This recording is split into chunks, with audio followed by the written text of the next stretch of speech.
మీ అందరికీ నందమూరి తారక రామారావు గారు మా నాన్నగారు.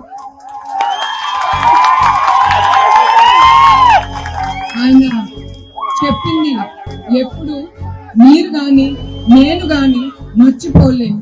చంద్రబాబు నాయుడు ఏ విధంగా తన తండ్రి లాంటి ఎన్టీ రామారావుకి ద్రోహం చేశాడు కేవలం పదవి కోసం, ఏ విధంగా ఆత్మని అమ్ముకున్నాడు, ఏ విధంగా మానవత్వాన్ని చంపుకున్నాడు అనేది నిదర్శనం. సాక్షాత్తు ఇది శాశ్వతంగా ఉంటుంది.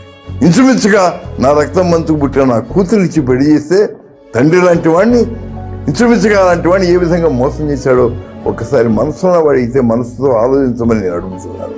కానీ వాళ్ళలో మానవత్వం అయినా ఉంటుందేమో అని పరీక్షించాను నేను. మానవులం కాదు మేము, పశువులం. నమ్మిన వాళ్ళకు ద్రోహం చేస్తాం, నమ్మిన వాళ్ళ గొంతు తీస్తామని చెప్పి ఈనాడు నిరూపించుకున్న ఘాతకుడు వాడు. చరిత్ర మరొకటి. మనిషి పోతాడేమో కానీ ప్రజల మనస్సు పోదు, ఆలోచన పోదు, రికార్డు పోదు. అది శాశ్వతం.